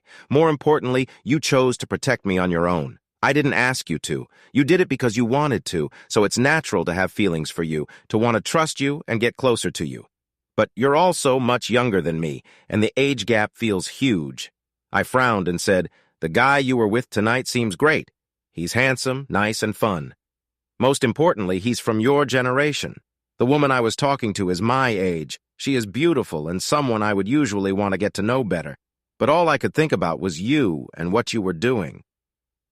With emotion in my voice, I added, "So I went looking for you and found you with the perfect guy, the kind of guy I'd want my daughter to date. It's a perfectly normal outcome for such a beautiful young woman and a good guy to be together. But it tore me apart, so yes, I'm jealous. I'm jealous of your youth and all the opportunities ahead of you. More importantly, I'm jealous of every man who gets to hold you." She had been staring at me closely. Her eyes were bright. Finally, she said, "When I took your assignment, I also looked into your background in my special way." That was a scary thought. A hacker as skilled as Ariadne would know more about my life than I did. She could see things I had never seen, like school records, credit reports, and job evaluations. She gave me a soft look and said, "What I found was a good, honorable, and caring person who did his best despite all sorts of hardships. I also found out how exceptional you are, strong, smart, and creative. And honestly, I fell in love with you before I even met you. Since then, you have been everything I hoped for and more. Remember, my feelings for you started long before we met in person." Then she looked at me seriously, like she wanted to tell me something important. She said, "That's why I left my cover and came all the way from Boston to Key Largo. You need my help. But that's not the main reason I'm here. I'm with you because I believe you are my life partner. The women in my family stay with one partner for life," she added with a playful smile. "What you saw tonight was just a way to relieve some stress. It was about covering our tracks. But honestly, that's not the main reason. I love being romance, and you can't do that for me yet. So I am enjoying a harmless flirtation with a nice guy." She then gave me a cheeky grin and said, "Soon, you will find out what really happens when I give myself to someone. It will be very different from what you've seen. I have only given my heart to one person, and that's you. That commitment has been there for much longer than we've been together." She finished with, "Yes, you're old enough to be my dad. And that might be more obvious now than it will be when I'm 60 and you're 79, but I feel like our spirits are perfectly matched, and I know that's why you feel like you can trust me." Then she added sincerely, "I'm asking you to trust your instincts. I will never betray you. I will be your friend, companion, and partner for life." Wow! We sat there looking at each other deeply. I reached for her, and you could see her mind closing off. She said with firm resolve, "If we let this happen now, we won't leave this cabin until we get back to Miami, and that wouldn't help us. We have a lifetime to love each other this way, once we make sure the dark web believes Tommy Meisner is really gone." She stood up and said, "Oh, by the way, in case you're wondering, you have already seen the most intimate I will ever be with another man. What attracts me to you is your strength, loyalty, and devotion, which is everything I ever wanted. You can expect the same from me. For now, I'm going to take a cold shower and go to bed. Do you need a cold shower too?" Girlish smirk. I looked at her as sincerely as I could and said, "No, I don't. What you just told me is more meaningful and moving than any physical experience I've had. I've looked into my heart and I trust you. I trust you so much that I'm not even going to remind you not to betray that trust. I know you won't, because I know what kind of person you are, and I promise you that we'll still be together when I'm 79 and you're 60. You'll never regret being with me." The cruise continued in its strange way. I saw my friend from the nightclub a few times. She was always with some young, tanned guy. She always gave Ariadne a thorough look over when we ran into her. Ariadne started avoiding her. Maybe she remembered something too. The last stop before St. Lucia was Martinique. Ariadne, her new friend, and I spent the day shopping and visiting rum distilleries. It felt like the right thing to do with my daughter and her boyfriend. The guy named Frank was a genuinely good person. He worked as a network manager for the Dairy Farmers Association in Kansas City. He was 29 years old and had once played basketball at K-State. He kept calling me sir, which made me feel very old. Frank seemed to really like Ariadne. She clearly liked him, too, holding his hand while walking and staying close to him. This should have bothered me, but to my surprise, I trusted her. In time, Frank tried to get too close. Ariadne would let him know her boundaries. One time, he put his hand on her shoulder and then on her chest. Ariadne didn't talk to him for an hour. He looked at me for help, so I spoke to her while she was sulking at another table. "Frank is sorry, sweetie. He won't do it again," I said. Frank stood there looking worried. She gave me a serious look and whispered, "Remember, my body is mine alone." And she said loudly, "Okay, Daddy, I accept Frank's apology." She glared at Frank and said, "That better not happen again, understood?" She then softened her words with a sweet kiss. Frank looked relieved and happy. Ariadne's reassurance calmed me down. I watched her holding Frank's hand and chatting with him. She wore stylish short shorts that showed off her great legs and figure, making many men in the area stare. Some men might like slim legs, but I preferred strong and shapely ones. My ex-wife had lovely legs, but Ariadne's were even better, built like a dancer's but longer. She had a beautiful figure with strong hips. She stood there holding Frank's hand with her hip out in a way that was hard for me to ignore. I had to leave, so I said, "I'm going back to the ship."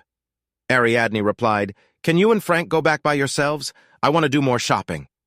Frank quickly offered to stay with her, but she insisted, "No, I want to look around alone." Having her need for space, Frank and I took the boat back to the ship. I knew Ariadne was going to an internet cafe. Later, while getting ready for dinner, Ariadne rushed into the room excitedly. "I just checked. They might lift the bounty. They mostly think you're dead." "There are a few holdouts, but I spent time convincing them," she said. It was clear that Ariadne had been working some contacts. Sometimes I forgot what she was truly capable of.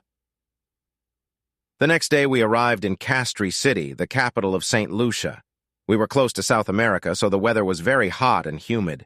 The greenery was lush, more so than in other parts of the Windward Islands. The air felt tropical. Our room on the ship had air conditioning. My dog Buster looked at me like I was crazy when I said, "Let's go for a walk." But we needed to leave everything behind, including Frank. We packed nothing, and Ariadne didn't either. We could get whatever we needed once we were on shore. Thanks to Ariadne's skills, it was easy to leave everything except for my dog. Ariadne's family had a villa in the Cap Estate area on the northern tip of the island, west of Rodney Bay. Castry City is to the south and east. We flagged down a local man named Jean-Claude, driving an old 1950s Plymouth taxi. He spoke with a fast island accent and talked non-stop about the local people. The villa belonged to 3 sisters and their families. One of them was Bill Hughes's wife. Ariadne was going to use it. The other 2 sisters were married, and Jean-Claude said he knew the younger sister's husband well. That man had even met his wife here. The 3rd sister was a wealthy businesswoman who had bought the villa. Jean-Claude told us that the sister was married to a mysterious man. The locals thought he worked for the CIA. When we arrived, the place was stunning. Jean-Claude dropped me, Ariadne, and Buster at the gate. The gate was a tall, strong iron structure about 15 feet high. Ariadne walked up to a keypad next to a speaker on the right pillar. She punched in an 8-number code, and the gate opened quietly. We walked down a driveway covered in crushed white coral lined with trees, heading toward a house we still couldn't see. As we rounded a corner, the view took our breath away. The mansion was nestled into the side of a lush green hill. The hill stretched about a quarter-mile down to a 50-foot cliff overlooking a sparkling blue ocean. The house was bright white, and the grounds were green and beautifully kept. The air smelled of flowers and palm trees. All you could hear were the waves, birds, and someone mowing the lawn far below. I said, "This looks like a lot of money." Ariadne replied, "That's my Aunt Mary.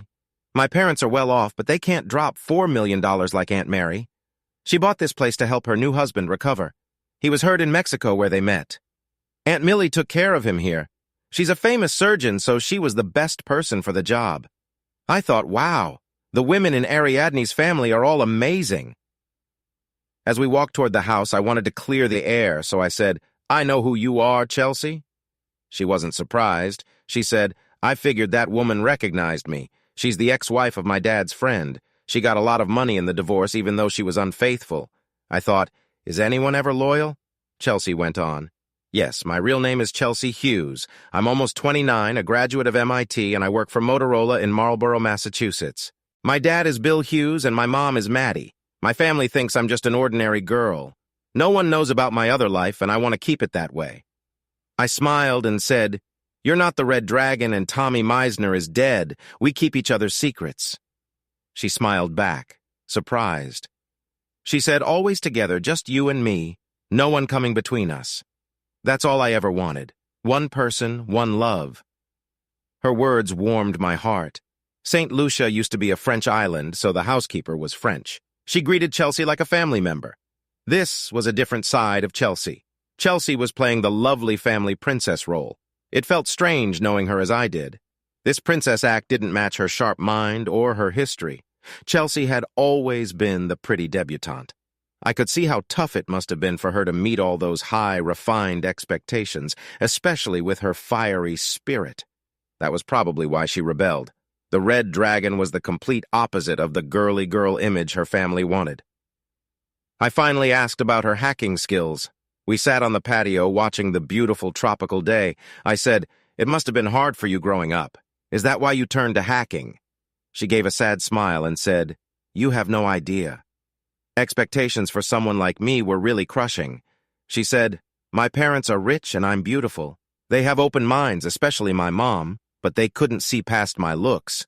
With some anger in her voice, she added, "My older half-brother Billy is a Blue Angels pilot. My younger sister Janie plays on the U.S. national women's soccer team.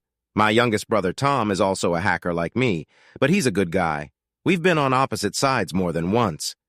With a mischievous smile, she continued, "I knew it was him, but no one would guess the Red Dragon is little Chelsea Hughes, Belle fam of Georgetown. With my dad and Aunt Millie's husband are big in computer security. They trained Tom but never thought to train me. I was only supposed to be the pretty gem for the family and perfect for marriage." Her voice filled with anger as she said, "So when I got to MIT, I dived into the dark side. The classes were boring and too easy, so I had a lot of free time. Plus, I had access to hacker culture through the students. I thought boring, easy. Who is this woman?" Chelsea continued. "The more I hacked, the better I got. I started with small tasks. It was a social game among students, but those were too easy, so I moved on to small jobs from ads on the dark web. I liked the thrill of being bad, and I got better and better until I gained the reputation I have now." She said, not with pride, but with sadness, "I was still the beautiful Chelsea. I lived a preppy girl's life, which is common in Cambridge, but I started focusing on bigger hacks which took all my time. So I stopped having a social life."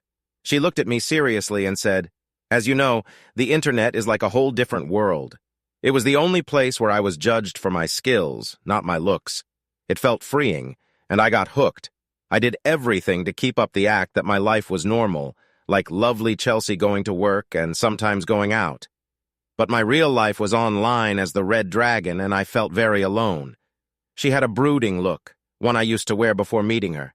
She said, "I felt no connection with anyone and was completely shut off emotionally. That is, until I got your case. At first I thought you were just a nerd with a grudge, but the more I dug into your background, the more I saw who you were, how hurt you had been, and how bravely you faced it. So I looked deeper." Her face brightened and she said, "The more I learned about you, the closer I felt to you until I had a deep crush, even though you were just a faceless person to me. I couldn't contact you without losing my own secrecy, and I couldn't trust you enough for that. But when my team decided you were a target, I knew I had to act, no matter what happened to me." She looked at me seriously and said, "I want to be honest with you. I've probably stolen $400 or $500 million as the Red Dragon, mostly from companies that didn't even notice it was gone. I gave away most of that money to charities and people in need. I kept a few million for myself. I might be a thief, but I've never intentionally hurt anyone except your ex-wife and her friends. They deserved what happened to them, and I can be very protective when someone I love is hurt." She got a brief look of satisfaction, like she was remembering a pleasant moment, like a good meal or a fun day at the beach. It was astounding. I realized that even before we met, I was important to her. Her empathy toward me was more amazing than her hacking skills.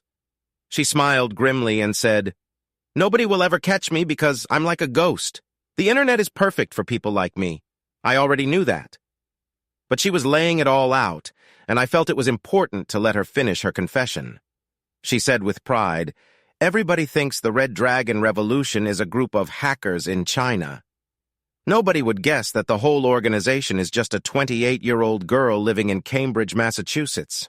I completely understood what she was saying. Thanks to strong encryption and many proxy servers, there was no way a hacker like her would ever get caught. Chelsea's hacking didn't bother me any more than her past. That was in the past, a different situation. Now she chose to be with me, and that choice was why I trusted her. You can't truly love someone if you don't trust them. Trust is built through shared experiences and understanding each other. For 22 years, Heather and I were more or less in sync. Then she lost that connection. Her hurtful actions showed that. Her lack of empathy made it easy for me to walk away from her.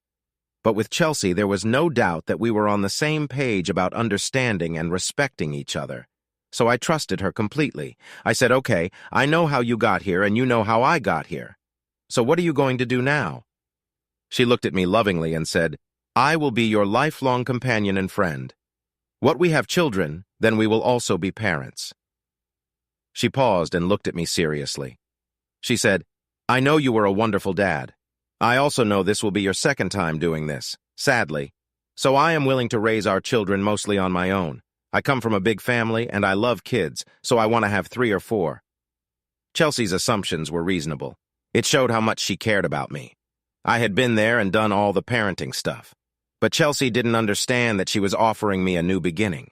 The first time I did everything right, married, had kids. That part of my life was great. Then Heather's actions took it all away. After the divorce, I felt like my whole life had been a waste. Then this wonderful woman came out of nowhere and gave me a fresh start. I would get to live all the good moments from my past marriage again, and maybe not make the same mistakes. Having together with Heather was typical for young, carefree love. But this time I wanted things to be different with my wonderful Chelsea. We planned to talk about everything first. Chelsea was honest and smart, and I felt I could talk about delicate things with her openly. I knew that once we had this talk, I could be sure of her full commitment. But I had to be clear about my expectations just in case. I asked, "Are we talking about marriage here? If so, I have 2 conditions." Her face showed worry. She probably thought I would say something unreasonable. I said, "First, I need you to stop the dangerous activities. They've caused enough trouble, and I don't want the mother of my children to end up in serious trouble again." She looked relieved. I continued, "And I don't want us to misunderstand each other. Anytime one of us has a concern, we must talk about it, no matter how sensitive. If my ex-wife had told me about her worries early on, we might still be married. But by the way, I'm happy because being with you is so much better." She smiled shyly, and I added, "In a happy marriage, there can't be secrets. We need to always be on the same page, so you have to promise to talk about any problem that comes up, and we will solve it together." She nodded quickly while I was speaking. I said, "You look like you have something to say." She, smiling broadly, said, "Of course I agree with everything, but more importantly, when do we get to celebrate our marriage?" I got up to face her, and she threw herself into my arms, wrapping one arm around my neck while her other hand pulled me into a deep kiss. For a moment I thought she's only 28. I tend to overthink things. Then she let out a loud, delighted moan. Part of my brain recalled hearing a similar sound in a different context, but I brushed the thought away. Her mouth was open, and she was making joyful noises. It was clear she wasn't going to let go of me anytime soon. I lifted her up with ease since she was so light. I carried her across the patio and into our bedroom. The door was open and the sea breeze was flowing in. I placed her gently on the bed. The room faced the ocean and everything felt perfect. She kept her arms around my neck, kissing me passionately. I had to focus as she seemed lost in the moment. She was breathing heavily and making little sounds of joy as her lips moved on mine and her tongue played within my mouth. My last thought before fully giving in was, Chelsea Hughes must be the most passionate and smart woman I know. I gently removed her arms from my neck and laid her on the bed. She looked both beautiful and eager. Her chest rose and fell with each breath, and her eyes were filled with love. She wore a light sundress which had ridden up to her waist. It was clear from her movements and sounds that she wanted to continue, and I didn't want to keep her waiting. I had imagined a more romantic first time together, but our emotions had built up too much. All I could do was be present in the moment with her. I positioned myself, and she welcomed me eagerly. The feel of her was intense. She seemed just as impatient for this moment as I was. Chelsea was a mix of grace and strength. Though small, she seemed incredibly powerful in her love. Her movements were natural and filled with passion. I had never experienced this kind of connection before. We spent a few weeks enjoying the peace and comfort that wealth can bring. The lovemaking was wild, more like an affair than married life. We were like young lovers. Chelsea was full of energy, spirited and giving. Me? Not as much. We accepted the age difference. She had to get used to the fact that I was 47 years old, and I had to get used to her free-spirited attitude. I enjoyed her enthusiasm, but was clearly not as young as I used to be. That didn't matter to Chelsea. She took eagerly, but also gave generously. It was clear that the lovemaking was just her way of showing love, not the only thing she wanted. If I couldn't keep up, she would just hug me with a blissful look on her face. Chelsea was very different from Heather. She was deeper emotionally and more intelligent. Most importantly, although the lovemaking was incredible, it wasn't the main thing. It was just a part of our strong connection and attraction to each other. We were both remade as a couple by our union. In my case, that change was real. Records are kept on computers, and with Chelsea's skills, she could reshape my identity. I became a millionaire investor in humanitarian projects. My social media profile was perfectly crafted, as was my new history. Chelsea, called the Red Dragon, painted a picture of me as simple, loving, and honorable. But the active, sophisticated man she created, with some help from Photoshop, was someone even my ex-wife wouldn't recognize. My past life photos needed changes. I had been faceless to the hacker world, but those who knew me would still remember what I looked like. So a man people thought was dead, but who kept showing up on Facebook, could make anyone curious. I had vanished at sea. At least that's what the fake documents that Chelsea had made said. According to those, I'd gone out on a small fishing boat many miles into the Gulf and never came back. So Thomas Miller Meisner was declared dead. I had good life insurance, and between that, my 401k and the sale of my trailer, both kids managed fine. It wasn't their fault that their mom lost her mind. I still follow them on social media. Chelsea and I decided to marry in a small ceremony at our place because I was not a real person, and her big family wouldn't get it. We kept it private. Only the justice of the peace and a couple of paid witnesses, one being the always-present Jean-Claude, were there. Because my past was fake, we needed some time before meeting her family. Chelsea came from a loving family and was the star. Her sudden marriage would make them worry.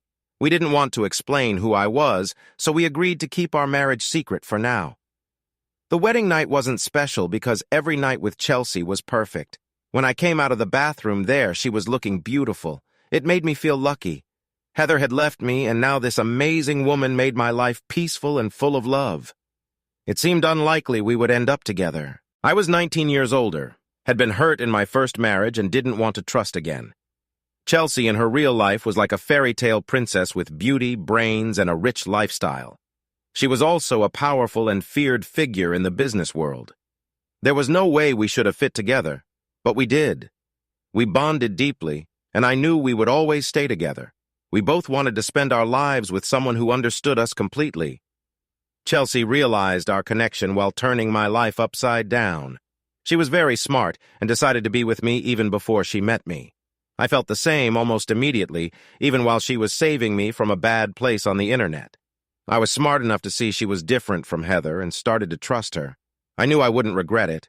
It's what's inside that counts. I missed that the first time, but my new wife's loving and caring spirit spoke to me. As she moved the cover, she said, "Welcome to your life, my love." She hugged me tightly. I said, "Thank you for giving it to me, my love." Epilogue. Chelsea was sitting at the computer in our den. She might be shopping online, or she might be causing problems for a big company. With her skills, you never know. Little Brookie, our 5-year-old, was giggling nearby. It seemed like Chelsea was already showing her a new world. I've never had a problem knowing my lovely wife could cause real trouble for anyone or anything she wanted. I knew what she could do before we married, but I also knew Chelsea was very moral in her way. She hates bullies and people who hurt others, so sometimes she has to use her skills to stop them. It's just a hobby for her, but it's a big part of my life. Some people have wives who win cooking contests. Mine is like a secret global superhero. She is passionate about fixing big wrongs. I feel the same way. But while regular husbands might wish they could do something about injustice, my wife can actually do it, even if she sometimes causes big political changes. More importantly, it's not just Chelsea's choice to act. We think it over together and weigh the pros and cons. It might be taking justice into our own hands, but we do it as a team. It shows how close we are. I want to share with you how proud I am watching my beautiful wife Chelsea take on the bad guys with her quick and clever computer skills. Overall, I am a happy and satisfied man. Chelsea is the perfect wife. Even while she's busy saving the world, we decided to settle down for good in St. Lucia, so we bought a house near Donkey Beach. I won't go into how we paid for it, but let's just say we split the cost through some secret accounts. Enough time had passed that we decided it was time for me to meet Chelsea's parents. It had to happen sooner or later, but we rushed it because Chelsea was already 3 months pregnant. I was really nervous. It was clear I looked much older beside my petite, expecting wife, and I felt like an old man taking advantage of a younger woman, especially since her mother was only 2 years older than me. Her mom, Maddie, was perhaps the most attractive older woman I'd ever seen, quite different from her daughter. Chelsea is about 5 feet tall, small, and delicate. Maddie is 5'2", but has a very curvy body. Her Chelsea seems calm and smart. Maddie has a more intense, sensual presence. Still, both share great intelligence and inner strength. Chelsea's dad, Hughes, and I had never met, so I wasn't worried he would recognize me. But it was strange meeting someone from my past. Both parents were surprisingly understanding. It seemed like they had been through something similar, meeting and marrying someone unexpected. We had a made-up story that Chelsea had created involving charity balls and a whirlwind romance in Boston. It was a believable tale, but completely false. It didn't matter anyway. Chelsea and Maddie were too excited about the baby, a little girl we decided to name Brooklyn. Maddie loved children so much that she didn't care how the baby was conceived. As a result, she and Hughes moved into our house at Cap Estates to be closer to their grandchild. It seemed like Hughes didn't have much choice in the matter. The birth of Brooklyn changed my life. It made up for all the pain I had gone through with my ex, Heather. I loved that little baby more than words can say. She had a full head of red hair and all the beauty of her mother. Most importantly, she was my special angel. My life would be dedicated to making her happy, watching Chelsea and Brooklyn laugh together. I felt my usual worries creep in. It felt like too much good luck for someone like me. But then I reminded myself with a little irony. Life is longer than we think, and we can fix things in the end. If you stick around, make good choices, and follow through, you can turn anything around. All my hopes and dreams didn't disappear when Heather betrayed me. Instead, I found better ones. Sure, it took some luck, but as soon as Chelsea came into my life, I knew what I wanted. More importantly, I went after it with all my heart. So if there's a lesson in my story, it's this. Your life is shaped by your choices, and you're not out of options until you're gone. So when the right chance comes, grab it and don't let go. That simple wisdom is the real foundation of my happy new life.